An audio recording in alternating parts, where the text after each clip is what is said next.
Hello and welcome to Jo-ttack on Titan OVA Special Part 2. I'm Jim. I'm Sam. And Sam, Yes. what did we watch today? Well, sorry, what do we do? What is this thing? What do we do? This is our Attack on Titan watch through series where Jim has finished the series. I have not watched anything past season 1, but now we're on filler part 2. So technically, we're recording this having finished season 2. Yes. We're going to dive into season 3 very soon. I can't wait, frankly. We have to get through these filler to get to the good stuff, which I've been clamoring for. But hey, True. he said it's based off a novel or a light novel or something. Oh, I wanted to look that up really quick. Okay, It feels like. So I have never actually seen this one. Yes. I've never actually seen this. The only context I had for it was that it was like a Levi origin story. So this is based off a visual novel. A visual novel? Holy shit. Wait, so yeah, it's called Attack on Titan No Regrets. So we're talking about the 2-part OVA series No Regrets. No regretty. Which Japanese manga series written by Gun Snark.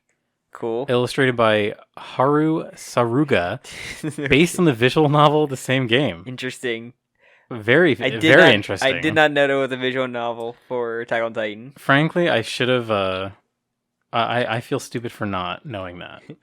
I would assume there would have been a dating sim visual novel, but only for the Titans and their Titan, the actual Titan forms. That's who you're dating. The mangaka is a woman. Interesting. That's cool. Or sorry, the illustrator, I should say. Yes. All right. I just kind of want to okay, so yeah, it was 2 visual novels that were written by Gun Snark. Interesting. Fucking Gun Snark. So these came out with Blu-ray releases for the Attack on Titan series. So hilarious that you can buy the DVDs and you get a visual novel, 2-part visual novel with it. Yeah, so must have been a huge visual novel to be in 2 fucking parts or 2 CDs, I guess. Yeah, I wonder. I really wonder how much it was left out. Unless each OVA was on a separate disc or sold separately. Part 1 was 1 DVD, it's the first part of the visual novel, and another OVA was with That makes sense because they are kind of different. The story is split kind of perfectly in half for that. Yeah. But so yeah, let's maybe just jump right into it. Yeah, like he said, it's basically Levi in the underground city that you remember for that one time they mentioned it. Yeah, I have to say, the underground city was only mentioned, I believe, during the Annie attack. Yes. Is that when they evacuated people? It's the very end where they briefly mention it, and Jim's like, "Oh yeah, that's a thing." Yeah, there's an entire underground city, and it's okay. I just want you to the think Naboo. About this, the Gungan city. To me, this is such a. I don't want to say breaks the world, but it's one of those things that's how is this not discussed more often? We learned so much in this OVA, and I was just what the fuck? This seems to be the safest place, and is considered the lowest of the low.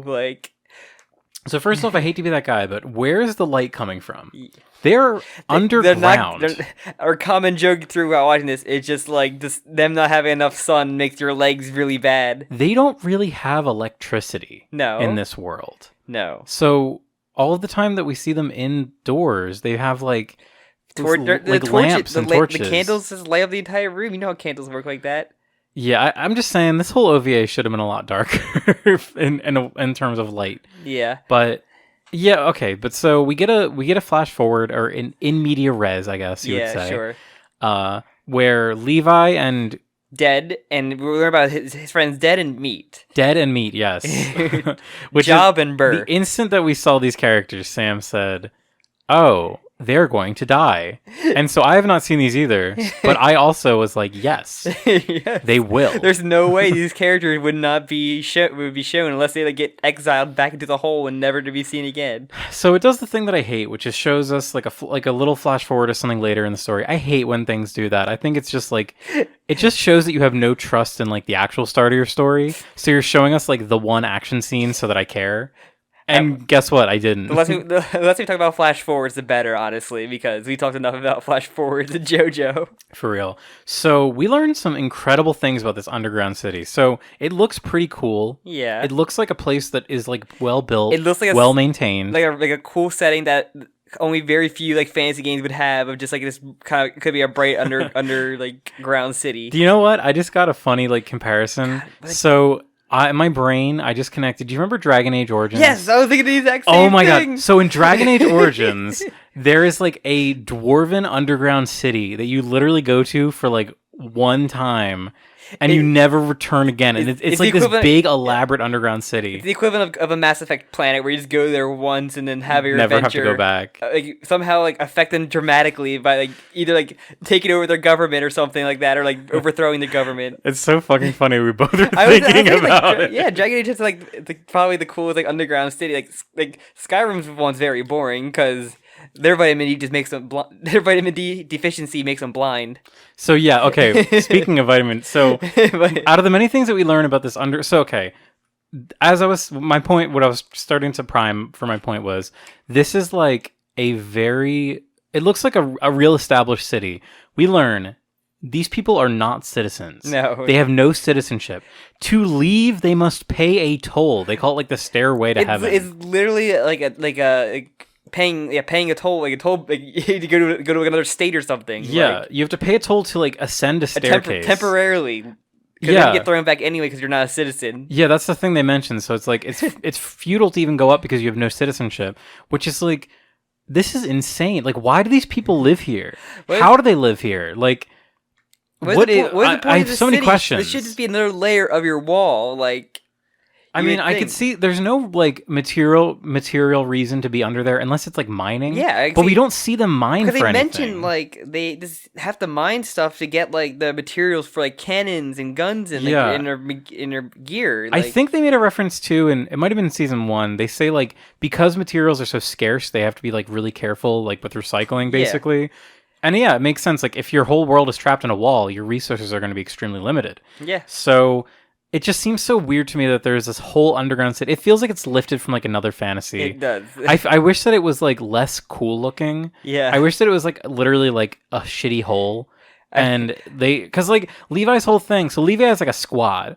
Yeah. He's like a little like he's a gang leader. He's a gang leader. Yes. And he has a squad, and like it's only 2 important ones, and the one's a literal plot device. And they like to be clean. That's their gimmick. Yeah, they're really clean. Because remember how Levi's character was clean? It's very much what Dr. Stone was saying. He's like, oh, what kind of help do you want? Like this, like, or what kind of woman do you like? Someone that can just pump gas. It'd be like you can join the gang. You just gotta clean. Literally. So yeah, not to jump ahead too far, but essentially what it is. Yeah, Isabel, like the one rando girl who like she was on the run from. She had a bird. Yeah, so she okay, there's so much to unpack here. It's so stupid though. So Isabel, this cute little redheaded girl. These characters are not important. They're not important. But so her whole motivation is she tried to go up the stairway without paying because she had a bird and she wanted to take the bird to the Upworld where the sky is. Upworld. The Upworld. Okay. So but then Levi covers for her, and he's like, all right, if you want to become... Oh, also, I forgot to mention, Levi has... It's called an Overworld. The Overworld.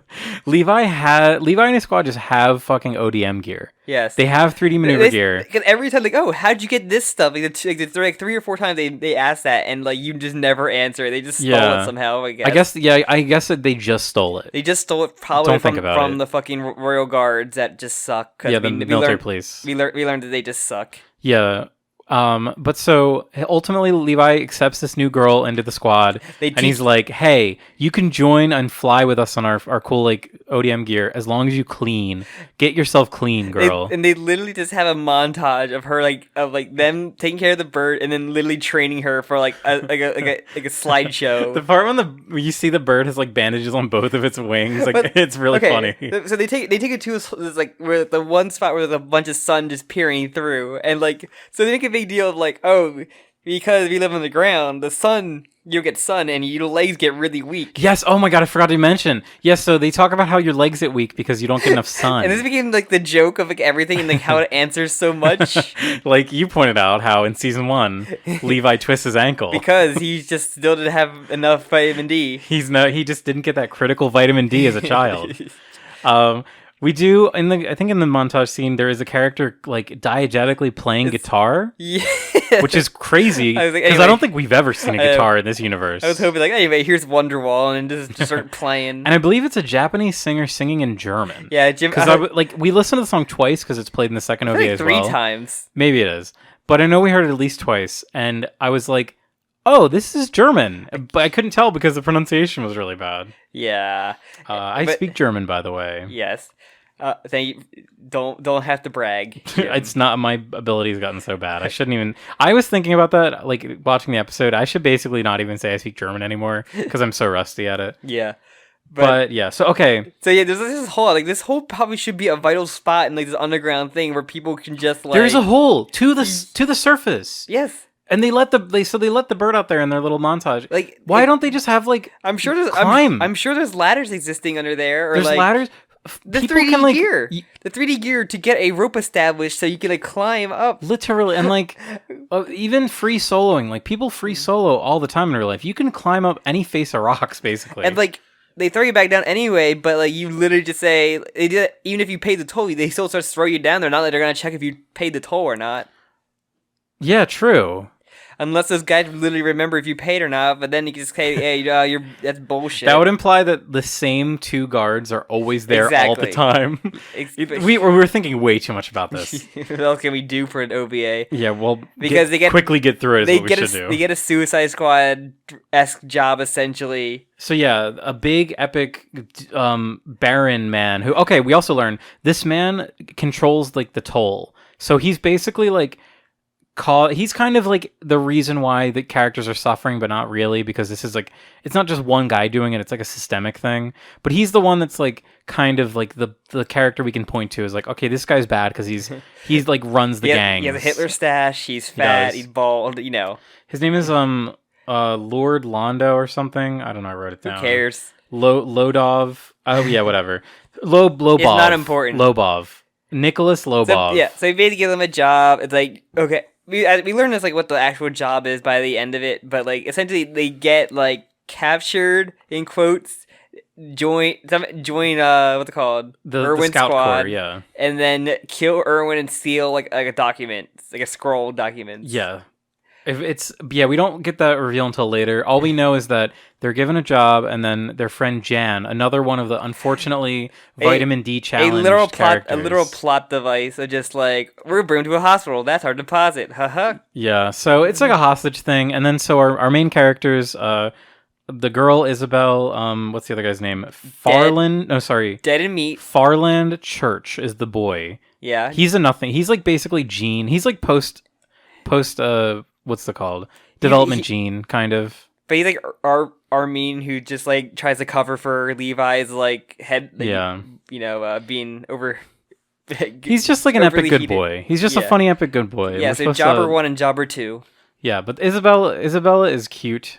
She's a very cute character. Yes. Her design is adorable. Yes. That'll come to a head. Fuck you. So ultimately, let's not beat around the bush. We've talked about this for too long. So the job that they're given is to basically like steal some supplies from military police. Oh, of course we know. Well, the first stage is steal supplies from the military police. That's what like the first, yeah, and then so they basically get away from the military police, but there's scouts or like down below for some reason. And sure, yeah, and they basically capture them because Levi and Smell Man, Mike, yes, which I was like, oh my god, Mike, I haven't seen him in a minute. Yeah, they capture him and basically they just join right away. They're like, oh, haven't seen him since he got eaten by fucking Big Nose Titan. Beast Titan. Yeah, Beast Titan. Beast Titan did it. Beast Titan is the reason why he died. That one's on him more than Beast Titan let him die. He gave the command. He did.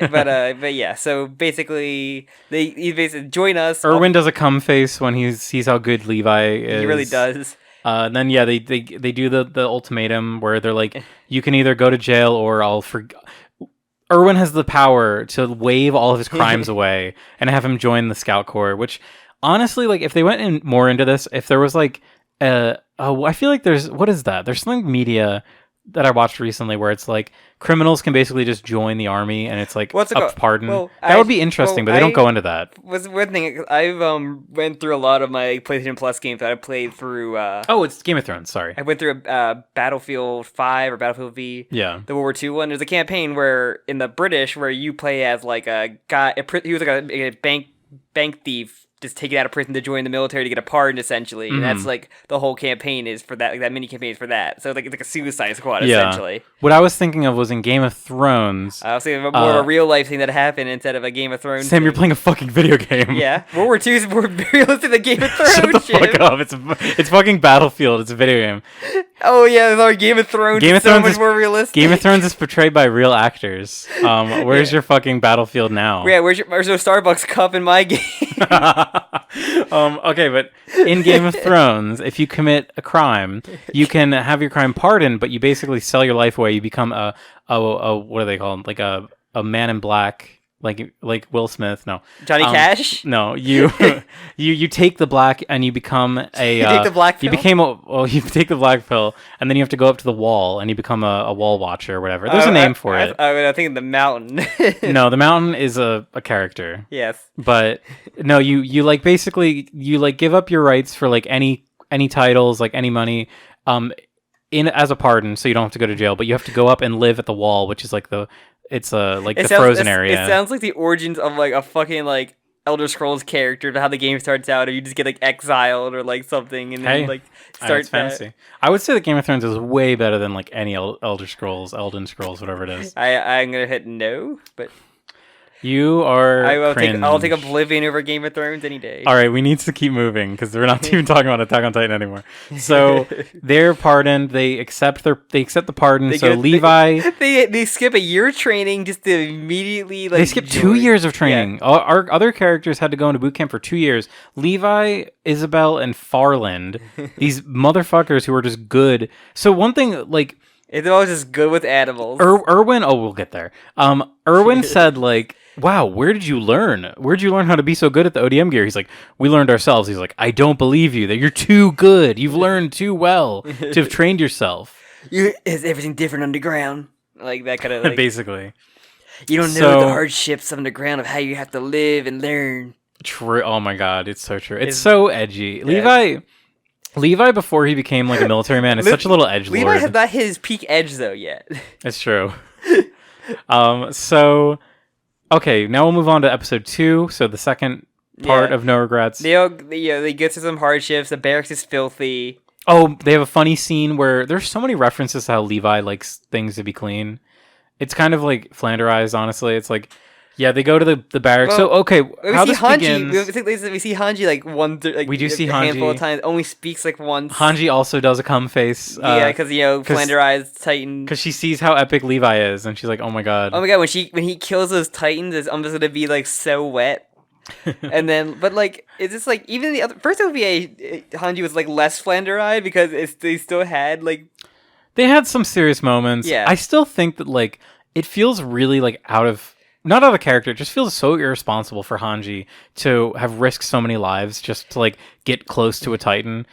I don't feel like getting angry about this again. I will just get angry about this again. But yeah, so this is. I was say Isabel. It's just like you have some flashes. Isabel's really good at animal handling. She's so good at animal handling, and their little handler is like, "Oh my god, how'd you get this like, good?" She's like the brown-haired version of like the other girl with twin tail. Mina. Yeah, sure, her.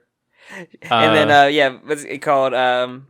What's the other fucking jobber guy's his jobber friend's name? In this one? Farland. Farland Church. His whole stuff in there is like him trying to look for the scroll which he doesn't find, and then Levi just like he has like he has a one real like Death Note moment of just like a very intense walking like by each other scene. Yeah, him and Erwin like cross paths, and it really feels like a Death Note moment where like Levi is like plotting like, I'm going to kill him. And they have like the auras of like the red and blue auras. Yeah, it's really funny actually. Let the games begin. And they really try and make you think that like Levi wants to kill Erwin like to fulfill his duty. But like, so I don't get thrown on the ground. Like, bitch, you basically can live above ground. Where you think you're just gonna leave after kill him. He's gonna leave like the. Imagine they waited until they went on an expedition, which is just like, I guess they don't know anything about the stats of like survival rate. Yeah, that's the other thing that kind of pissed me off.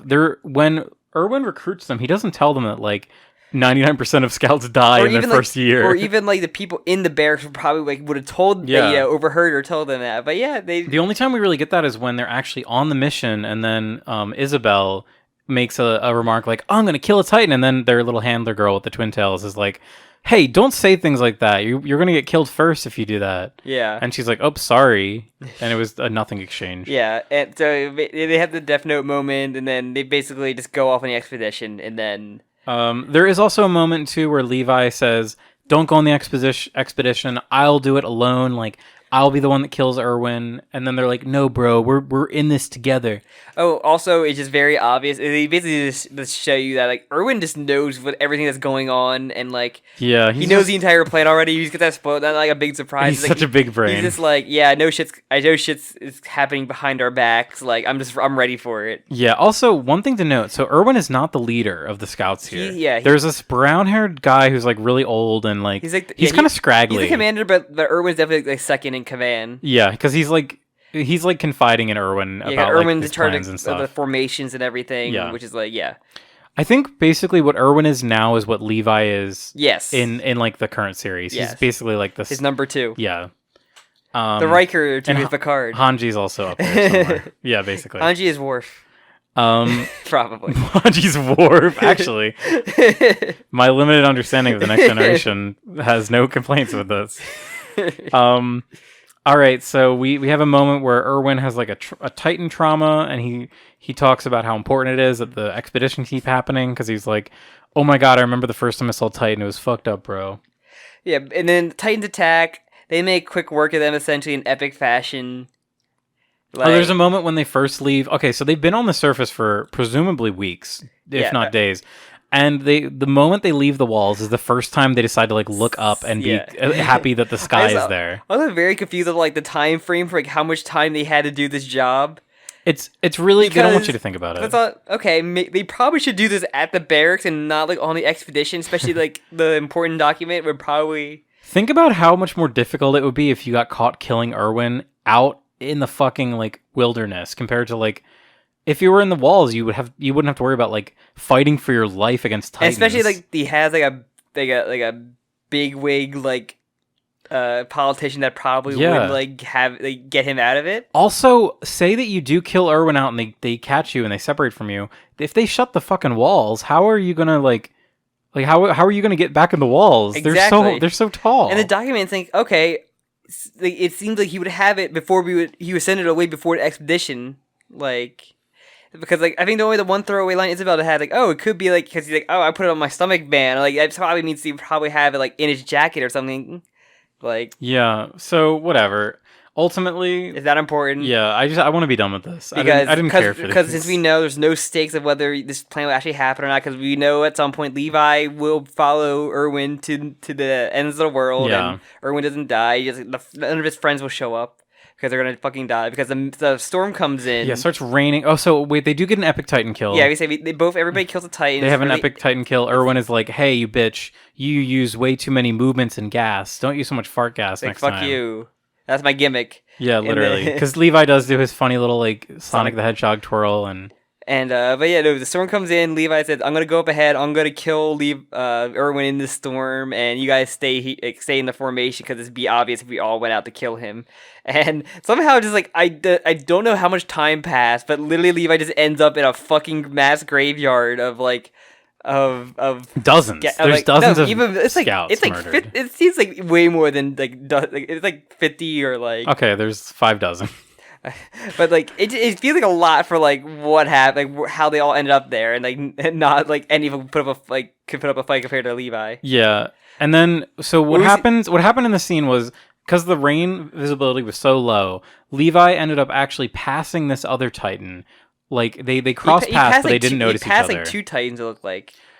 Yeah, well, we do see that, but like the whole thing is that basically, if Levi had stayed with his squad, he would have had to fight this Titan. But and he probably all would have lived. Maybe, or he would have died. I think we're supposed to infer that he would have died because like they got caught unaware. Because when he finds the Titan, like I think the rain stops a bit. That's why he's able to see like the footprints. Yeah. So ultimately, this like fucking primal ass like yeah, he just finds this Titan's really weird. This is Fucking- one of the weirdest abnormal Titans we've ever seen. yeah. Because it had like very like glowing eyes essentially, and like you see the horrific image of fucking Isabel's head just like on the ground, like fucking that's straight up there. It's one of the most graphic images we've seen Yeah. in this series, which is really funny because it's technically like a shonen. Like it's technically like you don't see anything too crazy. But this is like, oh my god, like her head, and then we actually do see the intestines of Farland. We see him get the chomp happen and thrown his top half be thrown essentially, and we see he sees. I remember seeing intestines, which is crazy. We have not seen the likes of that in this show. Yeah, and Levi just fucking snaps and just fucking destroy. Just eviscerates. He actually decapitates. He decapitates it like this.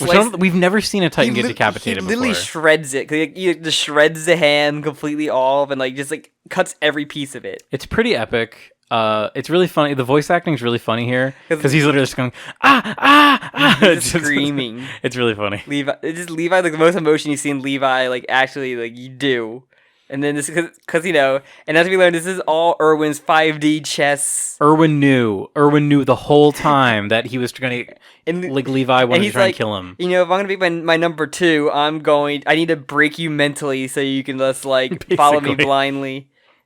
And then we also learn that the documents that this rich guy wanted to steal, they were actually like criminal documents. A list of his crimes, essentially. So, but then Erwin says the ones that I have are fake, and the real ones have already been sent to the premiere. Yeah. So, I guess that just kind of puts a bow on that story. Like, we don't need to worry about this guy coming back for revenge. No. This guy who literally recruited people to kill Erwin. I guess we don't need to worry about him in the future. Nah. He's in prison now. I hope so. But yeah, and then he went back to his home planet. He basically just like guilt Levi into joining, essentially, just like, yeah, hi, all your friends are dead. You're went through some trauma. No choice. He basically is like, hey, don't have any regrets, dude. Like, if you have regrets, you'll die. It's like, all right, I won't have regrets anymore. We did it. Join me, brother. We did it. No regrets. Your friends are dead, and like all this, also during Erwin's speech, it's just the head of Isabel just next to fucking Levi the entire time. Literal inches away from Levi. Like, they couldn't have taken like a couple steps over. Like, damn. But yeah, and then that ends that. Oh, there's one last little monologue that Levi has at the end where he basically like we see them like go out and they're going to go on another expedition. It's kind of like implying like this is the beginning of Levi's following of him. And Levi says something about like he can see something that I can't, and he's always striving for like the truth or whatever. I'm going to follow him. It's kind of just like ultimately things that we didn't need. If only the OVA had like Arrested Development style like foreshadowing of his arm, just like that would have been funny. They just keep like making references to it. He keeps having fake outs of like losing his arm. Yeah, I ultimately like. Okay, I'll go first. I don't particularly care for these. Yeah, I think that. So it's really funny the way that we're watching them, like, because they all can't be the Konosuba OVAs, Jim. It's true. They're really good. I don't want to spoil anything about season 3, but let me just say, like, I feel like the bits that we'll get of Levi from season 3 are so much better. I hope than this. Like, I don't like the idea that he was always using like ODM gear. I think that's really weird. Yeah. I like the idea that he's like from an underground city as like an urchin, because his whole thing is about how like it's someone who has like really great potential, but he's not living up to it. He was like Aladdin. He's a street rat. Very much like Aladdin. And then, Levi is going from a street rat to a prince. Very true. He is going to marry Erwin one day, yes, and they obviously. will be prince and princess, prince and prince rather. So Literally. Yeah, I mean, I just I don't know about you. I didn't really need to see this. I was totally fine not having seen this. Jim's like, I just want to get to the Lost Girls. Come on. I really do want to see what the Lost Girls is, because I want to see my girls' night out. I don't think it's a flashback, because also I really hate prequels. That's something that I absolutely hate prequels. I think this very much has like the same problems like Star Wars has, where it's like we have to see our favorite characters as kids now. I guess I said this like while the episode was going to the gym. I was like, so like, they probably came out and said this isn't going to be another flashback to them in boot camp, but it is going to be a boot camp. Basically, OVA. it half is. I will say, if I had to pick the best one OVA, I would say that the very first one we The watched, Hanji one? the one about the journal. Yeah, 'cause that one felt very important. Because it is just actually a chapter of the manga Yes. that was like inserted, or was not inserted, it was removed from the season one, and it we was get like made as an OVA. and it features like a side character, like Levi. I consider Levi like a main character for like how popular he is. Yes. I would say And it's kind of Kanji- funny because in season 2 he does take a backseat just because he's still recovering. His twisted ankle, His, his vitamin D deficient like ankle. but he's definitely like, I mean, you know, like you're aware that Yeah. Levi becomes way more important in season 3. He's on priest breaking duty. Him and Hanji just taking turns breaking the priest. Yeah, guilt tripping the priest. Yeah. But I'm just really excited to get to season 3. Same. It's just going to be so much more exciting than this. I want to just get the new shit. It's going to be, oh my god, soon. I'm very excited. Soon. Oh, I can't wait. But yeah, we gotta get past the filler to get to the content. Yeah, it's really funny. Like, this is very much also kind of like coming at the tail end of all of the hype for Attack on Titan that was not being satisfied because there was like no show. So I think this is kind of like another thing they had eked out to like tide people over between the seasons. So that's how it feels for me right now, at least. Yeah. All right. Did you have any? How did you like it? Fine. Levi is fine. I'm not like emotionally attached like so many fangirls are to Levi yet. So I will say that the ending scene where him and Erwin have like a heart to heart, I did think it was pretty good. I felt a little emotional in that moment. I really did. I felt like these characters actually weren't just cartoons. I felt like they weren't just like stereotypes and tropes. They actually did have like a connection. yeah. And I liked that moment. It also had decent animation. Yeah. It had one thing of like Levi like spinning in the air in Yeah. the 3D gear. They do a lot of the funny 3D Sakuga things. It's just like you can't. The thing with the Titan flashback is just like I know these characters are going to die by the end, and even in season and OVAs, at any time you have these new characters brought in, they're just gonna fucking die. Yeah. It's just like whatever. But yeah. All right. Well, I think that's it. Should I plug up the hole in the wall? yeah, plug the hole in the wall, Sam. This has Alright. been enough Attack on Titan OVA for this night, at least. enough of that filler. Get to the real content. Thank you all again for listening to this. Please like, comment, subscribe, all that wonderful stuff. Ring the fucking bell. Ring the bell. Ring the bell, and don't miss next episode where we talk about Attack on Titan season 3. Yeah. Tell people about all that shit, man, about this show. Get people to listen to it. It's fun. Listen to Attack on Titan with some podcast buddies. And then True. you can follow the podcast on Twitter or me and Jim separately. You can join our Discord if you haven't already. And I think that's it. Right? Yeah. And then next time we'll see you in season 3. Season 3 sounds good to me. Episode 1 to 3, I hope. 1 to 3 we should be doing. So, All right. I don't know what I'm getting myself into, but I'm excited. So we'll see you then. Yeah. Okay, bye.